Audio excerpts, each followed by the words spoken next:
bom? E ela traz o tema, o livro da minha vida. Ora, quando nos lembramos do Apocalipse, nós lembramos que serão abertos os livros e o livro, quer dizer, o livro da vida. E todos aqueles que não se acharem inscritos no livro da vida, nós já sabemos o ponto final. Porém, a lição chama o tema é o livro da minha vida. Quer dizer, tem que ser um livro muito pessoal para cada um de nós. O texto áureo se encontra em 2 Timóteo, a segunda carta que Paulo escreve a Timóteo, capítulo 3, o versículo de número 16, que está escrito desta maneira: toda escritura divinamente inspirada é proveitosa para ensinar, para redarguir, para corrigir, para instruir em justiça. Tá bom? Vamos para os objetivos da lição, que são sempre 3. O primeiro, reconhecer a relevância e a veracidade da Bíblia Sagrada. 2, conhecer alguns fatos históricos que foram previamente anunciados. E o terceiro, compreender a atualidade e eficácia de seguir os preceitos bíblicos para ter uma vida abençoada. Tá bom? Então está aqui a base para o nosso estudo, para a nossa análise.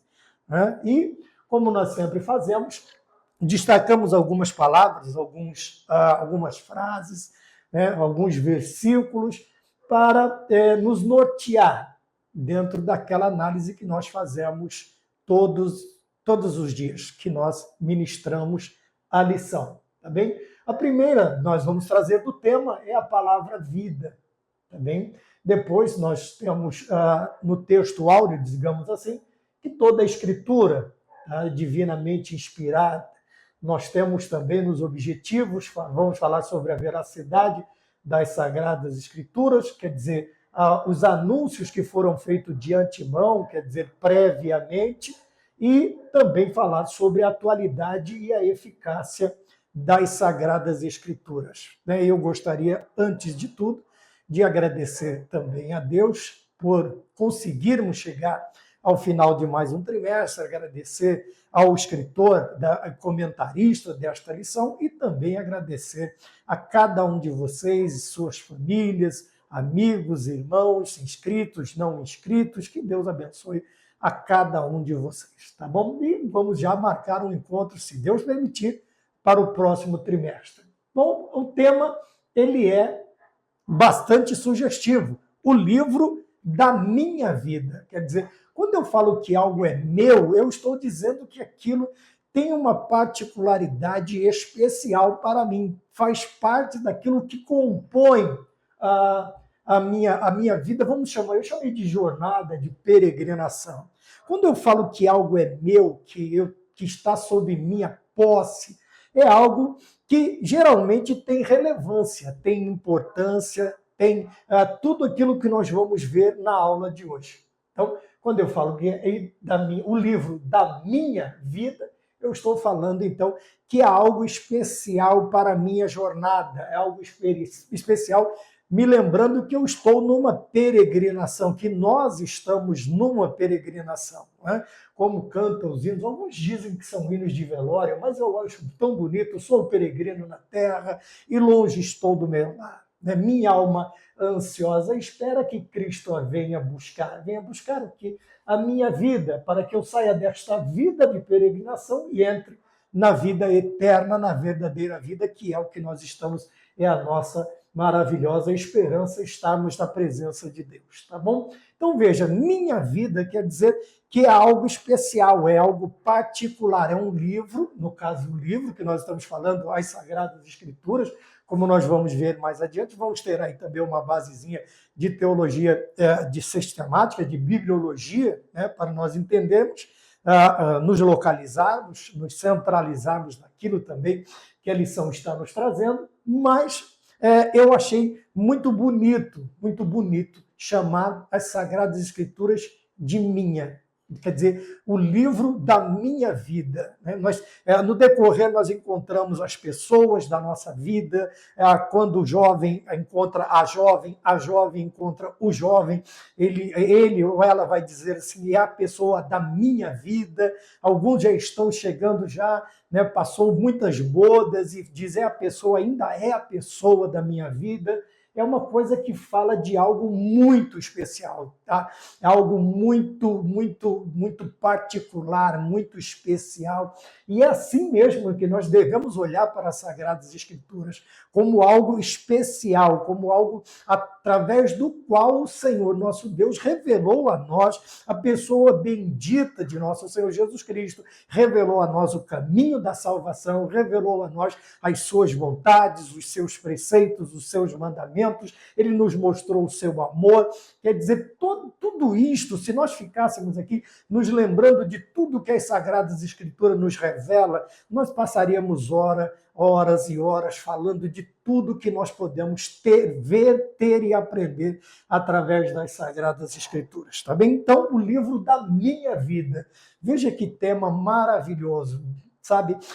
Bom seria se todos nós, todos os cristãos, principalmente os cristãos evangélicos, protestantes, eles pudessem, de quando em vez, aí, pelo menos 1, 2 vezes por semana, declarar ao mundo que a Bíblia é o nosso livro especial, é o livro da nossa vida, é o livro da nossa vida. Tá bom? Vamos mais adiante, porque é uma coisa que comove, é um tema que mexe, que comove a gente. Tá bom? Quando nós olhamos para Paulo escrevendo na segunda carta a Timóteo, capítulo 3, versículo de número 16, ele vai dizer que toda a Escritura, né, toda, esta palavra toda, me lembra de que não há nada que possa ser retirado.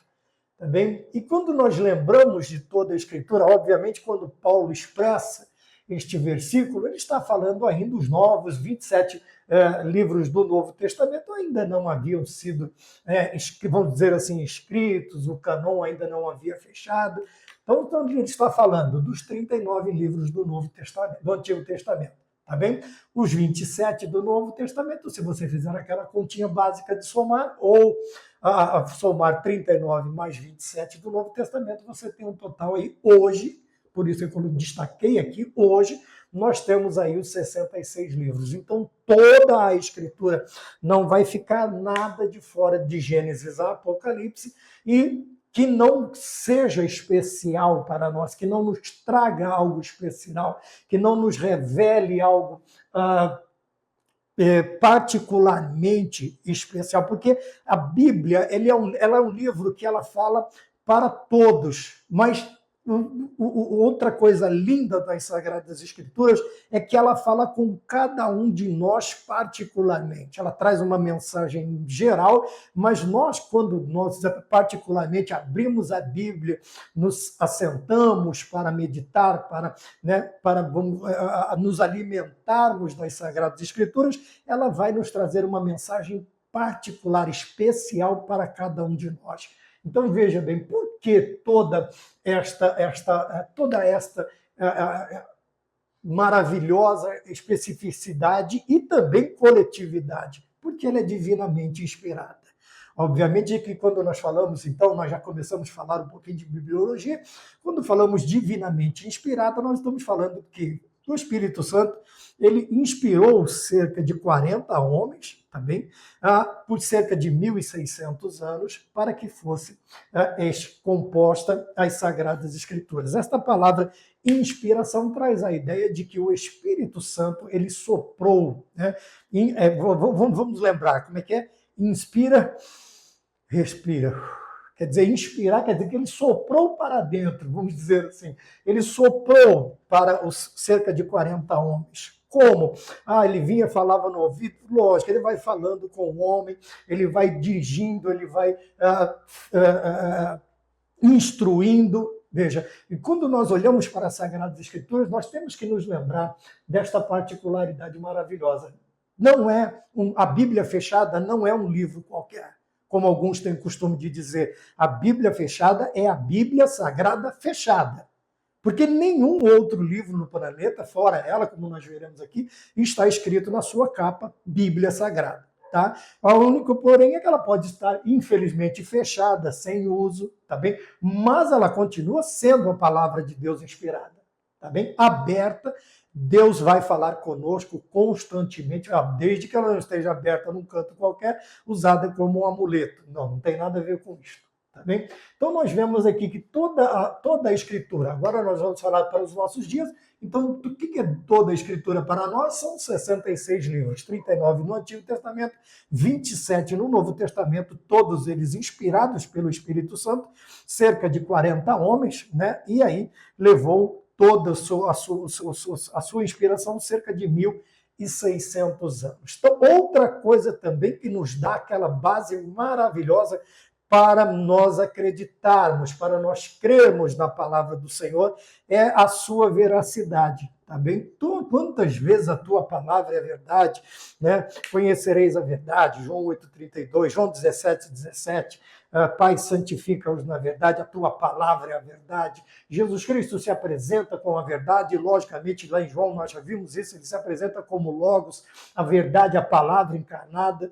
Então veja, a veracidade, quer dizer, quando nós falamos de veracidade, nós estamos falando de verdade, tá bem? Da sua verdade. Então nós estamos falando de quê? Por quê? Aqui nós vamos falar depois do ponto de número 1. Por que a veracidade?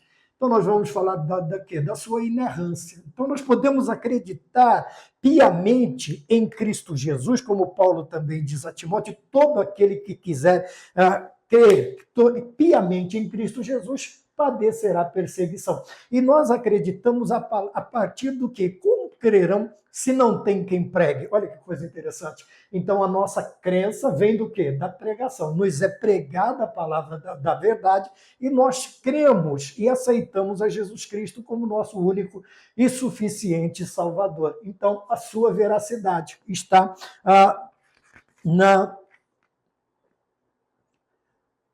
no primeiro ponto dos objetivos. O primeiro objetivo, também, logicamente, que ele fala sobre relevância, nós temos falado bastante sobre a relevância, mas a veracidade vai fazer parte de todo, vamos dizer assim, se nós olharmos primeiro, segundo, terceiro tópico até a conclusão, nós vamos ver que a questão da veracidade da palavra do Senhor, ela é crida e ela é defendida.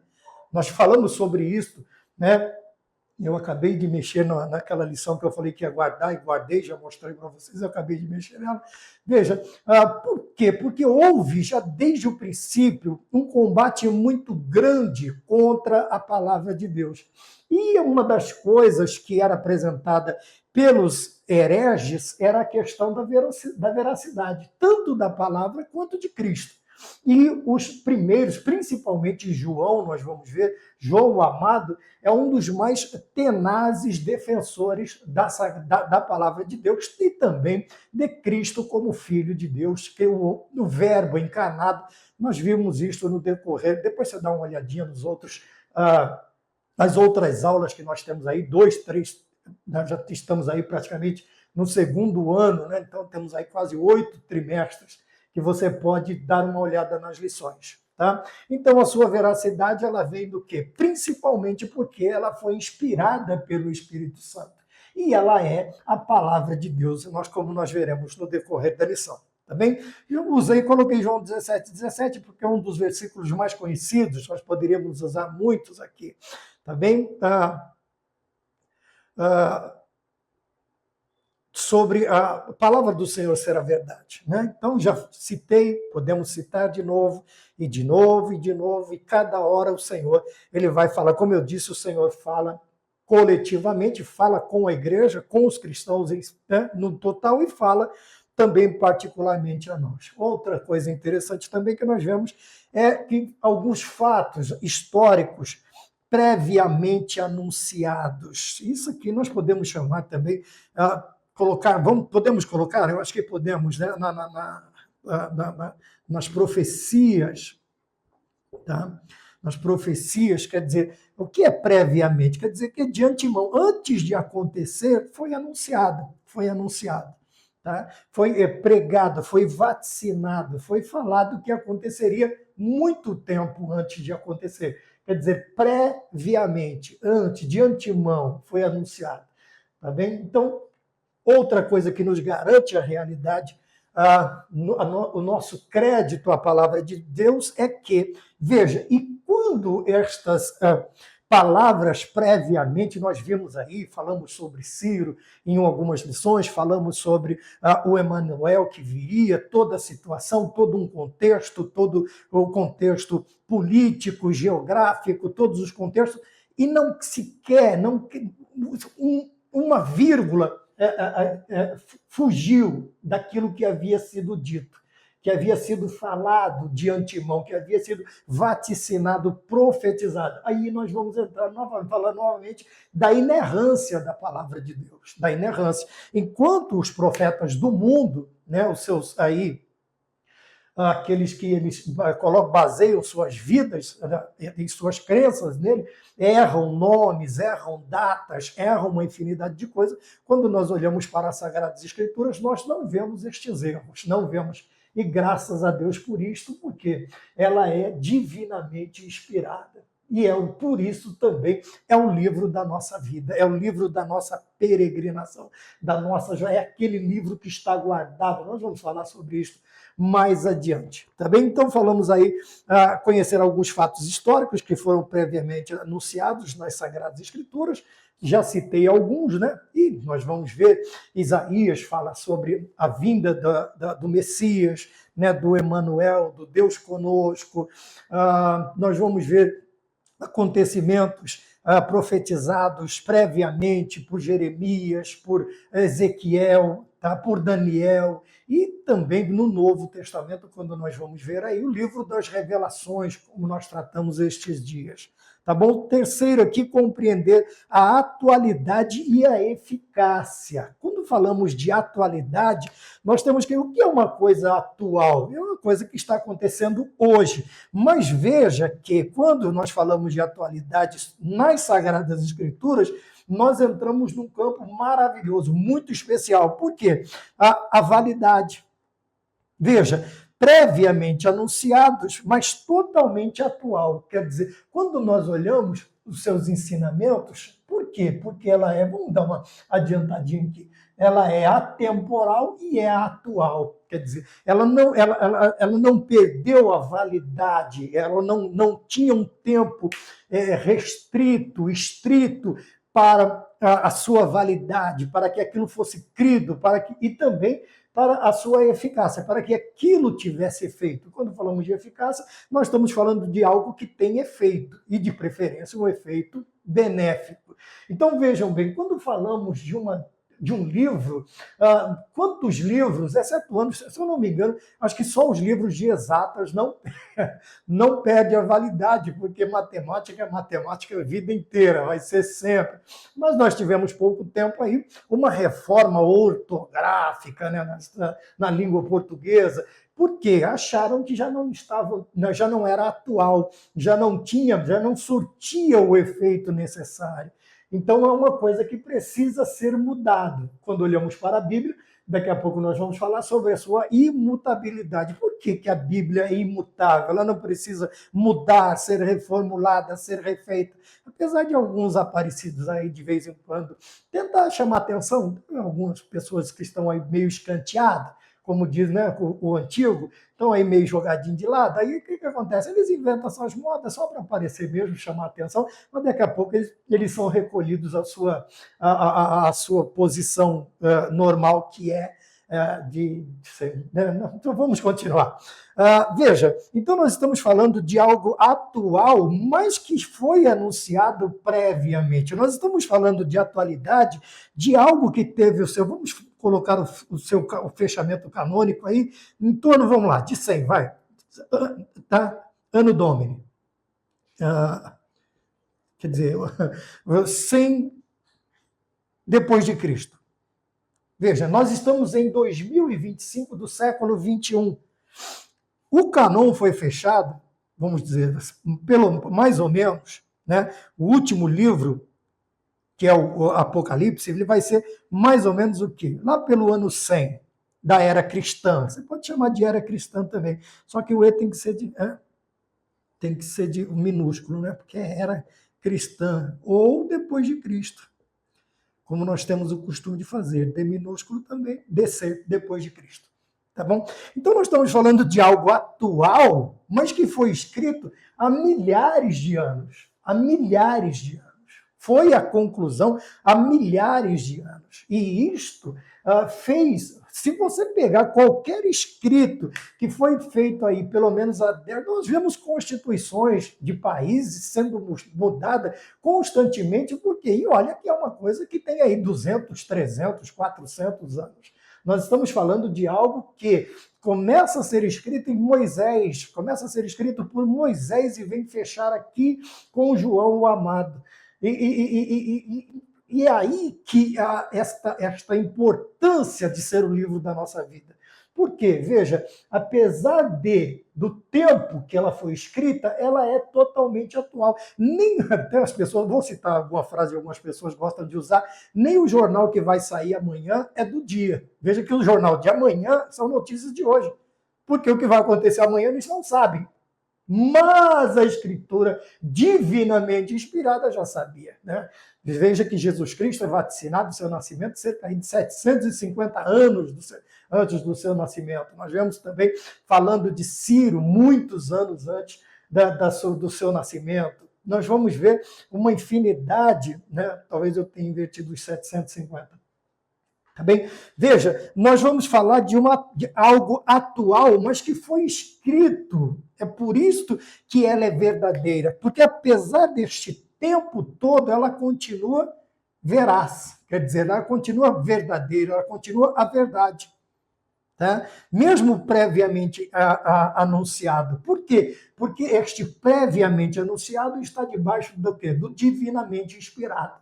Tá bem? O futuro, ele é velado para mim e para você. Talvez o presente, o que aconteceu hoje, nós saibamos. O que aconteceu agora, alguns anos atrás, a gente tem ciência. Mas o que vai acontecer daqui meia hora, eu não sei. Eu não sei o que vai acontecer daqui 10 minutos. Então, veja, nos é velado o futuro. Não somente a nós, a todo ser, excetuando Deus dentro da sua onisciência, tirando isto, excetuando isto, a onisciência da Santíssima Trindade, a todos os outros seres, todos está velado o futuro, todos, seja celestial, seja terrenal, excetuando Deus, o Pai, o Filho e o Espírito Santo, a todos está velado o futuro. É por isso que muitas vezes nós precisamos falar alguma coisa para que seja conhecido por outros aquilo que nós estamos pensando. Tá bom? Então vamos mais adiante. Vamos lá. Né? Falamos então da atualidade e a eficácia para ter uma vida abençoada. A vida de quem? Essa vida abençoada. Do abençoado que tem este livro como o livro da sua vida. Por isso o tema da lição, o livro da minha vida. Tá bem? Na veracidade da Bíblia, o ponto de número 1 está escrito assim: vamos estudar sobre a veracidade da Bíblia e sua relevância, não apenas como um livro de consulta, mas... Então vamos lá. Nós temos muitos livros de consultas. O que é um livro de consulta? O dicionário, tá? O dicionário é um livro de consulta. Ou não? Vamos colocar tudo bíblico? Vamos falar aqui. O que mais? Um livro de referências. O que é um livro de referências? É um livro que vai trazer tudo aquilo que está contido. Vamos ver, você tem um versículo que quer saber até a extensão, né, tudo que está dentro daquele versículo. Então, você tem uma das melhores Bíblias, pelo menos para mim, a Bíblia de referências Thompson. É a minha Bíblia de referência. Tem até duas delas, uma muito antiga e outra mais nova, que é para não... Então, veja, ele está falando aqui que quando vamos para a Bíblia, não meramente, não que ela não seja um livro de consulta, lógico que é. Porém, não somente isto. Você vê que o dicionário ele está limitado a me trazer aí a origem, o que a palavra quer dizer. O livro de referência pode me trazer 30 versículos, mas vai ser aquilo ali. Então, livros de consultas. Tá? O que mais que nós poderíamos usar? Deixa eu ver aqui se eu pego alguma coisa. Então, um livro de teologia sistemática. Você não vai ler ele, mas você vai ter, na hora que você for falar sobre bibliologia, dentro de um livro de teologia sistemática, você tem, eu tenho aqui do Horton, tenho, deixa eu ver o nome aqui, pentecostal, né? Até a teologia pentecostal, teologia sistemática. Então, vejam bem, só para nos localizarmos na questão das referências, tá? De um livro de consulta. Então, quando vamos à Bíblia, alguns, obviamente, têm tempo para a Bíblia somente para isso, para essa questão de ir lá, né, como se fosse um livro para consultar só, né? Um livro que você vai lá, busca um determinado coisa. Não, quando vamos à Bíblia, além de, não que ele não seja, a Bíblia não seja um livro de consultas, você vai consultar, por quê? Porque ela é toda divinamente inspirada. Toda ela é divinamente inspirada. E, obviamente, quando eu preciso sobre determinados assuntos, quem que eu vou consultar? Vamos lá. Veja, o meu manual de consulta, o meu livro de cabeceira. Porém, além de ser o meu livro, ele é também o quê? Infalível. Né? Nós temos o costume de dizer o quê? Que a Bíblia é o nosso único livro infalível de regras, de fé e de prática. Tá bom? Então, veja, além de nós ser um livro para consulta, é um livro também infalível, tá? Está aqui, daqui a pouco a gente fala sobre a infalibilidade da Bíblia, mas veja, Hebreus vai me falar sobre a fé. E Tiago vai me falar sobre práticas. Então, o que seria o livro de fé? É aquela que vai me ensinar, me transmitir, basear a minha vida. O livro da minha vida vai trazer o ensinamento de como eu devo pensar, de como eu devo conduzir a minha vida, a minha peregrinação, a minha jornada, porque tudo é mediante a fé. Ora, a fé é o firme fundamento das coisas que se espera, a prova das coisas que se não vê. Sem fé é impossível agradar a Deus, porque aquele que se chega a Deus precisa crer que ele é galardoador daqueles que o buscam. 11:6 de Hebreus. Quando nós vamos falar de fé, então nós estamos falando aqui de crença. Eu preciso crer. Tem algumas pessoas que são contra aquela questão de falar assim, porque a fé é um salto no escuro. Tá, então vamos tirar essa parte. Mas veja que Abraão, ele é chamado aí para um lugar que ele não conhecia, e não lhe é dado nenhum tipo de mapa, nenhum tipo de bússola, nada. Ele simplesmente tem que acreditar naquilo que está sendo dito a ele, que Deus está dizendo a ele. Tá bem? Quando olhamos para todos, Moisés, quando é tirado o povo do Egito, quando nós olhamos todas as grandes peregrinações, Josué, veja, nós vamos ver que a Bíblia ela vai trazer a questão, essa fé, esta crença viva. E quando falamos de prática, nós vamos pegar esta fé que está no nosso coração, como nós veremos mais adiante, e vamos colocá-la em prática. O que é colocá-la em prática? Veja, Moisés creu, e fez tudo aquilo que lhe foi ordenado. Abraão creu e colocou em prática aquilo que ele fez. Todos os grandes heróis da fé, no capítulo 11 de Hebreus, nós vamos ver que, primeiro, eles vão crer, fé, e depois eles vão colocar em prática, mesmo que, ao colocar em prática, alguns vão chamá-los de louco. Vamos colocar aqui um maluco, vai. Noé. Agora imagine, um sujeito ouvir um Deus falar para ele que vai chover de uma tal maneira, não só águas de cima, mas águas de baixo, também subirão águas, e que inundarão o pico mais alto da terra. Veja, num tempo em que não chovia. Esta chuva era só, a Bíblia já nos relata que, veja, era um sereno, a gente lá, o paulista tem costume de dizer sereno, né? Aquele sereno da madrugada, que você acorda pela manhã, está tudo molhado, né? Está tudo ali úmido, era um sereno, tipo uma garoinha, mas chuva desse jeito. E agora vem Noé falando que vai chover e vai inundar tudo, e o cabra prega por 120 anos. Veja que ele crê, tá? Ele crê e vai pôr em prática. Por 120 anos ele está construindo a arca. Agora nós estamos falando da arca de Noé, não estamos falando da arca do concerto. E o que acontece com tudo isto? Veja, a fé vai fazer com que Noé é chamado de maluco. Alguns até ajudavam ele, outros. Então, vê, quando nós cremos e colocamos... Por que a Bíblia é ler o que está escrito e colocar em prática o que está escrito? Não é meramente um ouvinte esquecido. Veja, Tiago, novamente, nós vamos lembrar. Mas aquele que crê e coloca em prática. Então, eu vou usar só o exemplo de Noé. Por 120 anos, Noé prega uma coisa que ninguém tinha visto, nunca tinha se ouvido aquilo que Noé está falando. E Noé simplesmente vai. Tá? Eu acho que a esposa está ali do lado, os filhos também, as noras, né? Porque aí vão vindo, a família vai aumentando. Então, e o que acontece? Veja, mas o que aconteceu? Noé, por mais perseguido que ele foi nesses 120 anos, ele não muda. Por quê? Porque a palavra que ele ouve também não muda. Por que a palavra de Deus não precisa ser mudada? Porque ela é atemporal e atual. Nós já falamos sobre isso. Noé mostrou também, no final, não Noé, não mostrou, mas ao acreditar e colocar a sua família dentro da arca, tá? Ele mostrou que a Bíblia não erra. Tá? Deus mostrou para aquele povo que a Bíblia não erra. Tá? E também que a Bíblia não falha. São coisas que nós aprendemos. Então, vamos sair da questão de fé e prática. Tá? Colocamos aqui já um exemplo de que nós, o manual infalível, que é as Sagradas Escrituras, tá bom?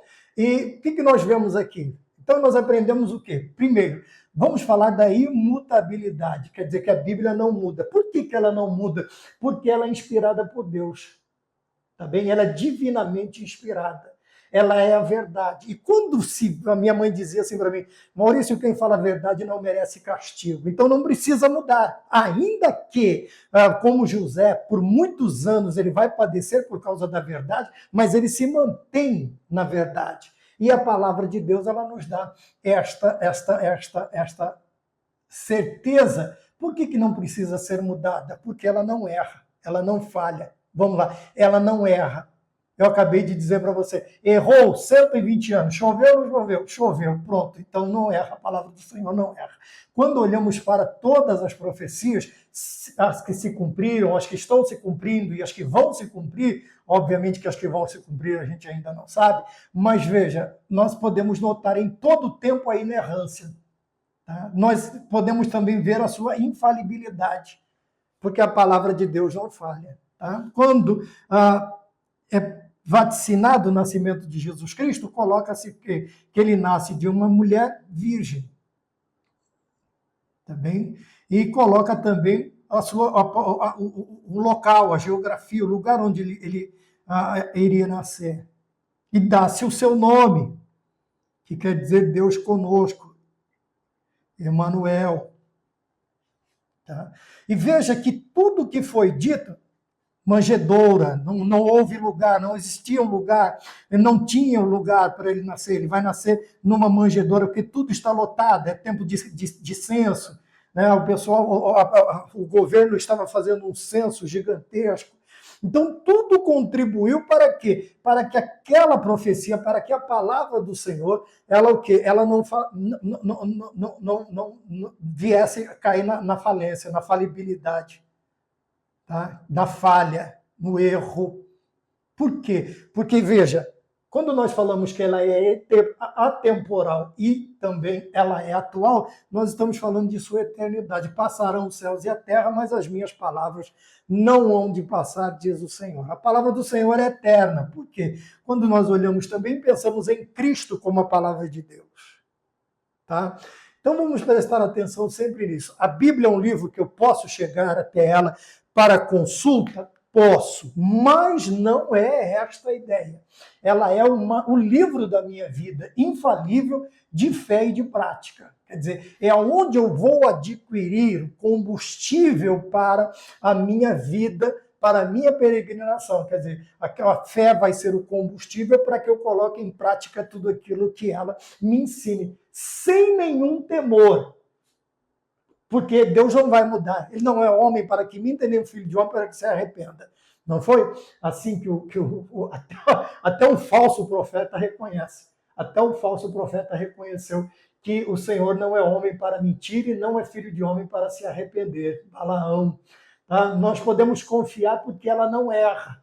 E nós falamos aqui, olha, falou que ia chover e choveu. Todo mundo brincou, zombou. O Novo Testamento fala sobre isso. Tá bem? Porque, como no tempo de Noé, muitos vão se casar e dar-se em casamento, até que o Senhor volte para buscar a sua igreja. Aleluia. Maranata. Ora vem, Senhor Jesus. Tá? E quando falamos também tudo isso, nós podemos falar da sua infalibilidade. Ela não falha. Maria, virgem. Geografia. Você vê que Jesus tem que José e Maria têm que se deslocar até o nascimento, o local do nascimento do Senhor Jesus Cristo. Tá? E também o nome. Tá? O seu nome será Emanuel. E podemos falar também de João Batista. João Batista também há todo um vaticínio, toda uma profecia acerca do arroteador, né? Tá? Não é o Batista, não, é João Batista mesmo. Pode ser o Batista porque ele batizava, mas ele não era batista, não. Ainda não tinha. Brincadeira. Vejam bem a coisa o importante. Quando nós vamos ver o seu pai, sua mãe Isabel, o encontro entre as primas, né? O encontro entre a família, os parentes, quando João Batista estremece no ventre da mamãe ao entrar em contato com aquele que ele diria mais para frente em 3:30 de João, importa que ele cresça e eu diminua.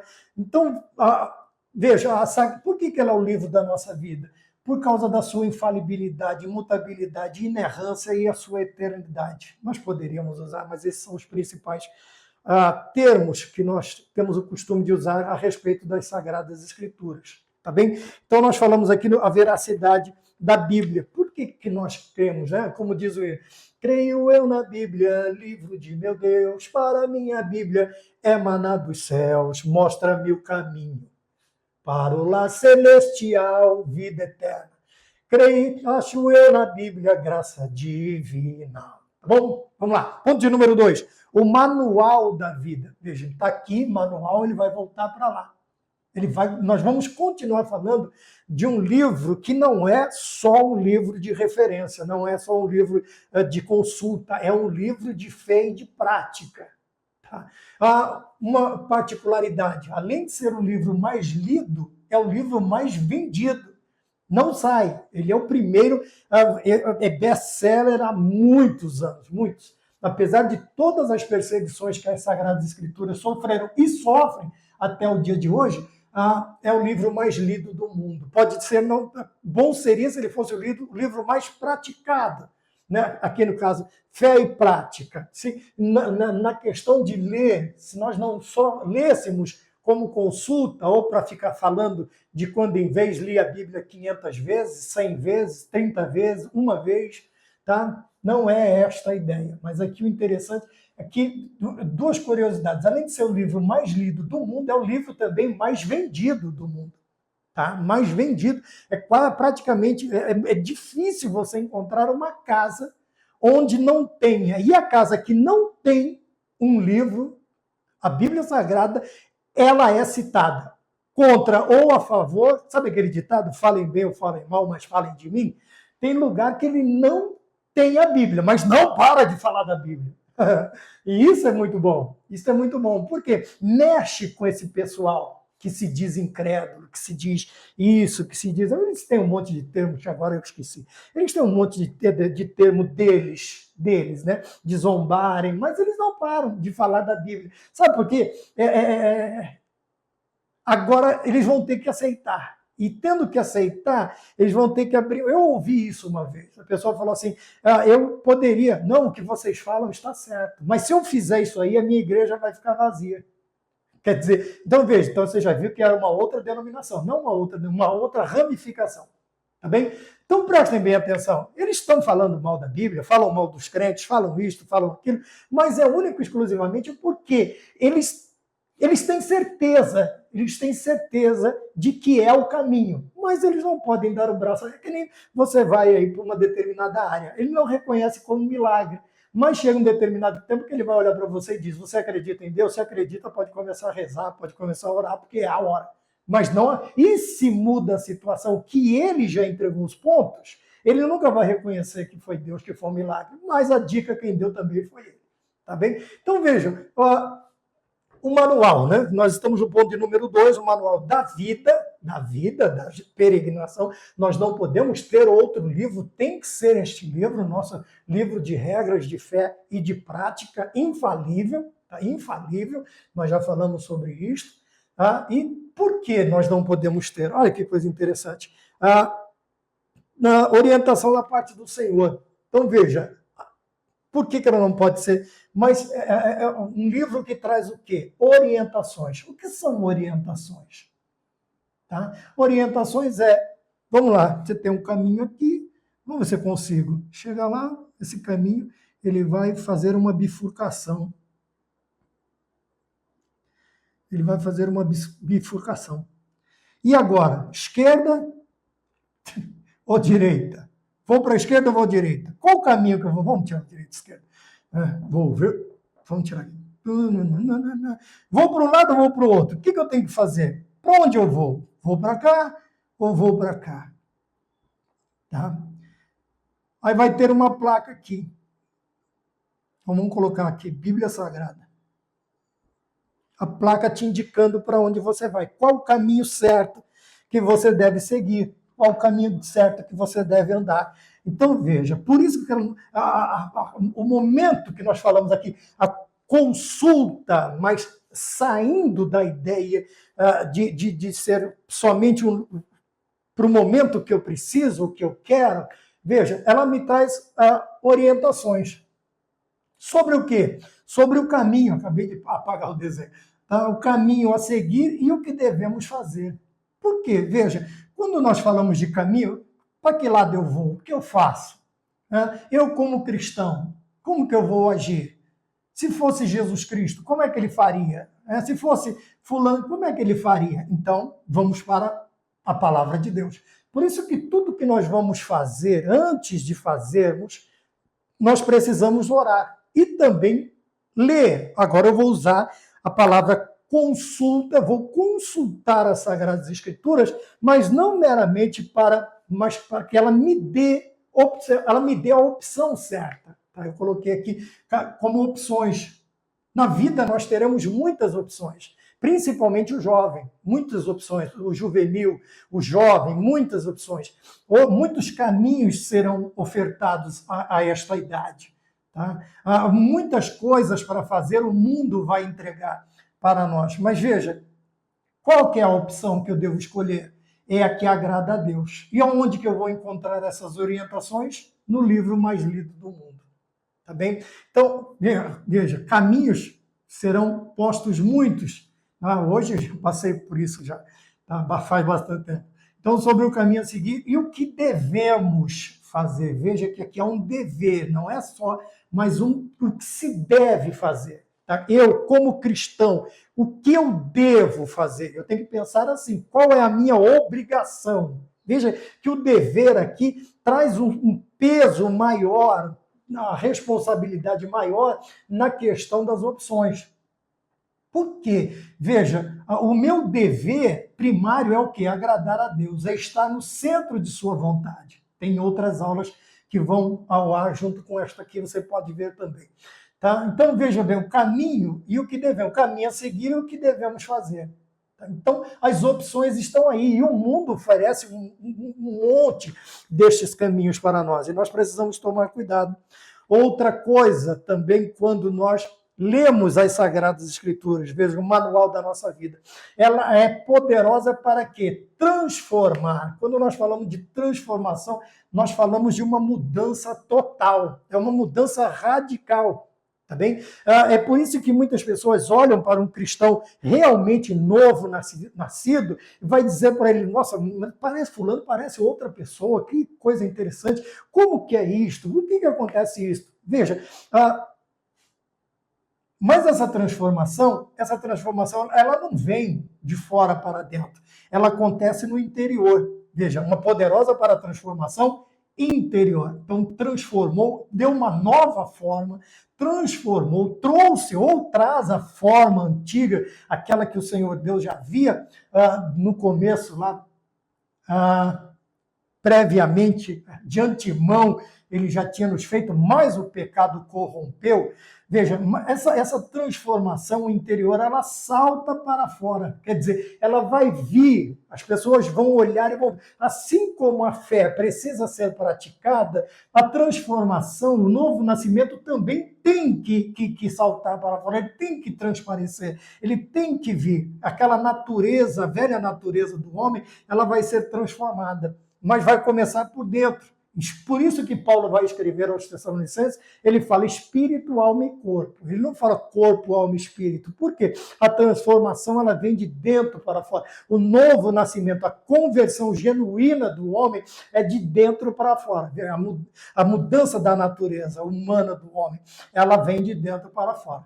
Tá? Então, veja, essa transformação é interior, mas ela precisa, e esta transformação ela só vai ser feita da maneira correta quando ela é feita seguindo o quê? As orientações das Sagradas Escrituras e permitindo que o transformador, o Espírito Santo de Deus, habite na nossa vida de uma tal maneira que ele tenha liberdade, assim como o oleiro do capítulo 18 de Jeremias tem liberdade para fazer o vaso do jeito que ele quer, assim também Deus nos fazer da maneira que ele desejar, porque nós somos barro, tá bem? Na mão do oleiro. Outra coisa, então nós vimos aqui as orientações, o poder da palavra de Deus para transformar e o que devemos fazer. Acabei de falar que nós somos vasos de barro. E nesse vaso de barro nós precisamos guardar. Guardar onde? Em nosso coração. Tá? Quando nós falamos, quando a Bíblia fala do coração, ele vai falar da mente, né? De um lugar especial. Lembra que eu disse no começo que se é o livro da minha vida, meu, é algo especial. Então eu tenho que guardá-la também no lugar especial. E qual é o lugar especial? Nós vamos guardá-la no nosso coração. Por quê? Eu coloquei assim, é essencial para uma vida de santidade. Tá? E outra... como que eu poderia dizer? Quando nós olhamos essa transformação e que ela salta para fora, como que ela salta? Através da santificação de vida. Lembra, eu já falei sobre santificação, que é separação, a gente é separado por Deus para Ele, nós nos consagramos a Ele, minha vida sempre seja assim, consagrada a Ti, Senhor. E depois... como um farol que brilha à noite, como ponte sobre as águas, como a brisa no deserto, como flecha que eu quero ser usado. Então, veja, a santidade envolve ser separado, tirado do mundo para Deus. Quando que agora eu vou consagrar a minha vida para Ele, quer dizer, somente Ele vai usar a minha vida, somente Ele, eu como um vaso, serei usado só por Deus, eu vou me consagrar a Ele, e a partir de ser consagrado, aí Ele vai me usar. Tá? Nós vamos ver agora quando o anjo toca na boca de Isaías, com a brasa tirada do altar, o que acontece? Agora você vai ser a minha boca. O que eu falar para você, você fala. Tá bem? Então, veja, guardá-la no coração, porque quando o salmista vai escrever o Salmo de número 119, nos seus versículos, ele vai dizer assim, escondi a tua palavra. Mas por que você escondeu minha palavra no teu coração? Para não pecar, aleluia, contra ti, para não pecar contra Deus. É o freio da minha vida. Mas a tentação, o pecado, ele vai vir de quando em vez, ou todos os dias, ou todas as horas. E o que é que vai frear esse meu impulso, a minha carnalidade? É o que é a minha santidade. É estar separado do mundo, consagrado para Deus e sendo usado por Deus. Sendo usado pelo Espírito Santo. É o freio, tá? E ninguém pode escapar de ser tentado. Todos são tentados, todos foram. Até o próprio Filho de Deus foi tentado, com uma diferença, ele não pecou. Ele não pecou. Então vejam bem, o livro mais lido do mundo, veja, como eu disse, não somente lido, nós precisamos colocá-lo em prática, porque ele traz orientações sobre o caminho e também o que devemos fazer. Tá? E também, o que acontece? É tão poderoso este livro que ele transforma o homem, mas não transforma colocando uma roupa de crente dele.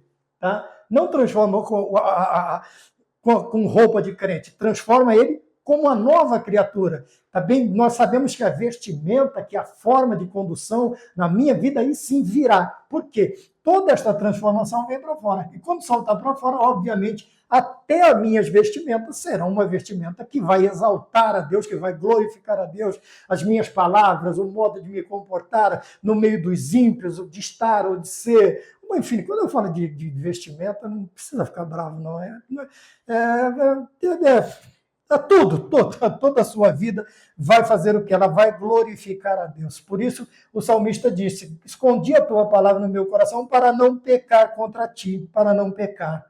Tá? Davi, ele vai falar isto, se eu não me engano. Se eu estiver errado, me desculpe. Tá bem? E quando nós vimos tudo isto, né, que serviu para tudo isto, e ainda vem agora a atualidade e a sua eficácia no ponto de número 3. Veja, útil para os nossos dias, ela é útil.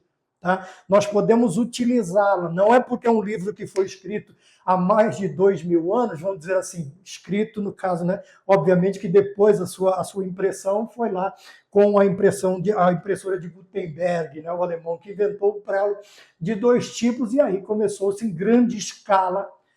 Fora isso, era manual. Né? Antes desse tempo, era uma escrita manual. Então, nós estamos falando da forma de utilização para os nossos dias, porque ela é útil. Nós vamos falar na forma de utilizar e também a sua importância. Né? Algo útil é algo importante. Tá? Nós podemos pensar assim. Já falamos que ela é atemporal. Ela foge do seu tempo. Tá bem? E também é atual, apesar de ter sido escrita há muito tempo, é como se tivesse escrito hoje, fosse escrita hoje. Quando nós comparamos os acontecimentos, alguns até têm o costume de dizer assim, se você ler o jornal de amanhã, você não estará tão bem informado quanto ler a Bíblia. Por quê? Ela é mais atual do que o jornal de amanhã. Ou qualquer periódico que seja. Tá bem? Então tá, nós estamos falando de atemporal, de algo que não está preso ao tempo, ela foge ao seu tempo, tá? E da sua atualidade. Mas onde está isto? Nos seus ensinamentos. Tá? Nos seus ensinamentos.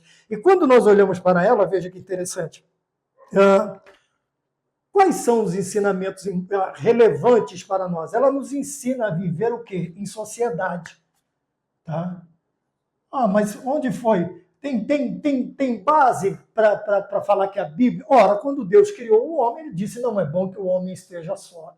Veja que o homem não foi feito para viver sozinho. O homem foi feito para viver em sociedade. Mas para viver em sociedade, quem é que vai ditar? Nós, cristãos, que vamos ter os ensinamentos para a nossa vida através do quê? Das Sagradas Escrituras.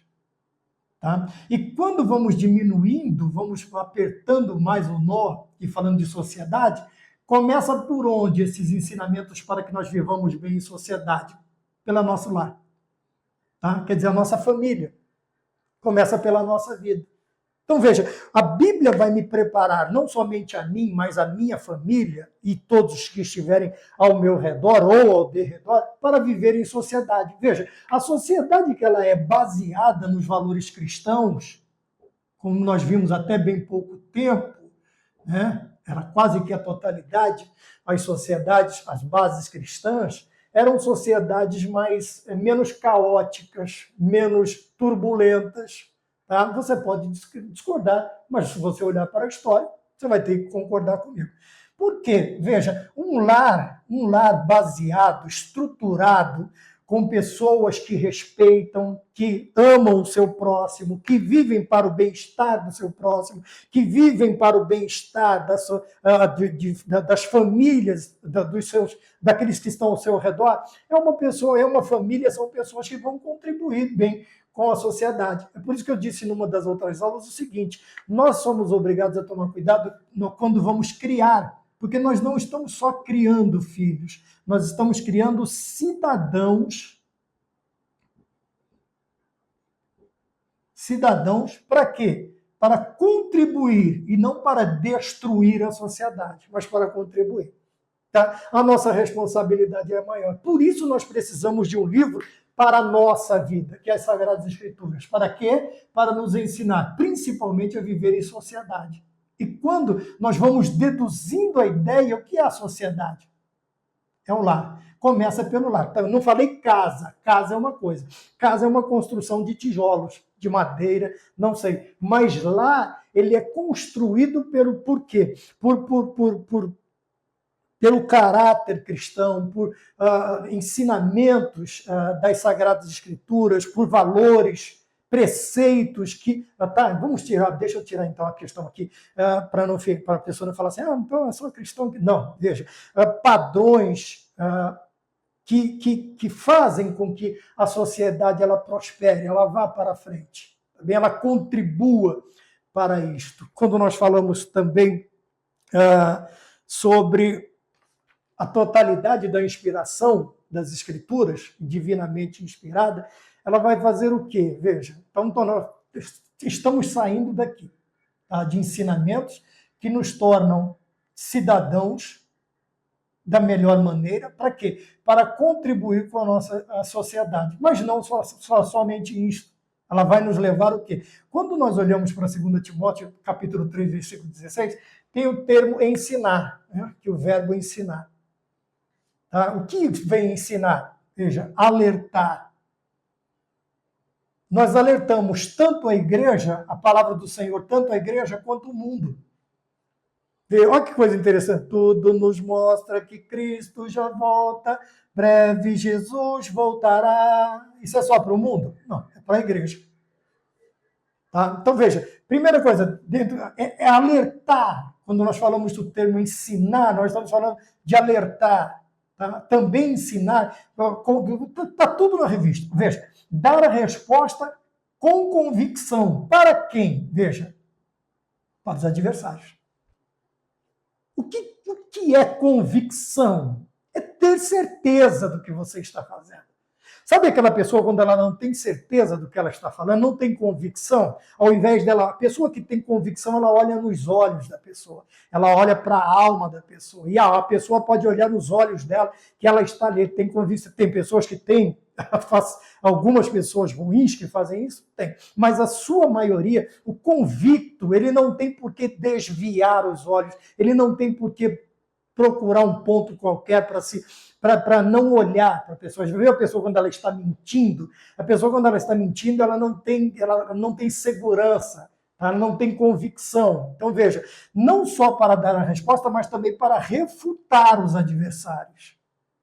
Tá bem? Aqui os nossos adversários, nos lembrando que a nossa luta não é contra a carne, nem contra o sangue, tá bem? Então, veja bem, não é aquele que nos afronta, não é aquele que nos persegue, não é aquele que não é cristão, que são os nossos adversários. Não. Eles podem estar sendo, como filhos da desobediência, sendo usados. Tá bem? Mas veja, não somente dar a resposta, eu vou ter esse ensinamento, mas como também refutar. Tá? Aqui eu respondo e aqui eu combato. O que é refutar? Eu vou combater aquilo que está sendo falado, ou, sei lá, gravado ou escrito. Com o quê? Eu vou refutar com fatos. E onde estão os fatos? Estão em toda a Escritura. Tá bom? Outra coisa também na questão, agora nós vamos falar do corrigir. Veja, ensinar, corrigir. Está aqui no versículo 16. O que é corrigir? É colocar em ordem, é reparar. À primeira vista, eu me lembrei quando Paulo chama Tito e diz para ele o seguinte: eu te coloquei lá, Tito, para você colocar em ordem. Veja, as coisas que ainda faltam, não é que ninguém estava fazendo, Paulo já estava fazendo, mas ficou algumas coisinhas para trás. E agora ele manda Tito para lá para fazer o quê? Colocar em ordem, para reparar. Veja, o corrigir aqui é em todos os sentidos, quando você coloca em ordem uma determinada coisa. E até mesmo nós precisamos fazer isto quando a igreja é afetada por heresias e falsas doutrinas. Então, o que a gente faz? Corrige. Corrige através do quê? Dos ensinamentos do livro da minha vida, das Sagradas Escrituras. Tá bom? Então, vamos lá. Colocar em ordem. Talvez nem encaixe a questão de Tito aqui, mas vamos só para trazer uma ideia. Tá? Às vezes, o lugar até não está muito desordenado, mas ainda tem algumas coisinhas que precisa colocar em ordem. Tá bom? Então, o que a gente faz? A gente corrige através do quê? Das Sagradas Escrituras. Reparar. Depois fala de instruir. Tá? E quando nós falamos de instrução, eu estou falando do quê? Do comportamento. Instruir quer dizer ensinar, redarguir, alertar, e tudo isto por quê? Por quê? Porque, veja, nós precisamos tomar cuidado com o nosso comportamento. Nosso comportamento. Por quê? Principalmente nos dias de hoje. Principalmente, deixa eu desligar o alerta aqui, já estou encerrando. Veja, principalmente porque o mundo está de olho em nós. E nós precisamos ter um comportamento de verdadeiros cristãos, tá? De imitadores de Cristo. Tá? Chegando neste ponto, nós vamos parar, né? E vamos só lembrar. Por que sempre nos lembrarmos que somos imitadores de Cristo? Porque o nome de Cristo pode ser louvado ou pode ser vituperado por nossa causa. Pode ser envergonhado, pode ser motivo de chacota. E o que nós vemos hoje é tantos vigilantes olhando para a nossa vida. Para quê? Para ter munição, para ter alguma coisa com que manter as suas bases, sei lá, na eletrônica, midiática, suas mídias funcionando, eles vão pegando o quê? Justamente. E infelizmente, muitas vezes nós fazemos isto. Por quê? Porque nos esquecemos de reparar o nosso, de colocar em ordem o nosso comportamento, em ordem o nosso comportamento. E se o nosso comportamento não é condizente, coerente com as Sagradas Escrituras, como é que nós vamos dar respostas e refutar? Não tem jeito, não tem como, tá bom? Então, vamos olhar para a palavra do Senhor e seus ensinamentos, principalmente na nossa vida, no nosso lar, para quê? Para que a sociedade ela louve a Deus e, quiçá, alguns reconheçam o senhorio de nosso Senhor Jesus Cristo. Amém? Deus abençoe. Lição de número 13. Até a próxima, o próximo trimestre, se Deus quiser, contando com a sua colaboração. Amém.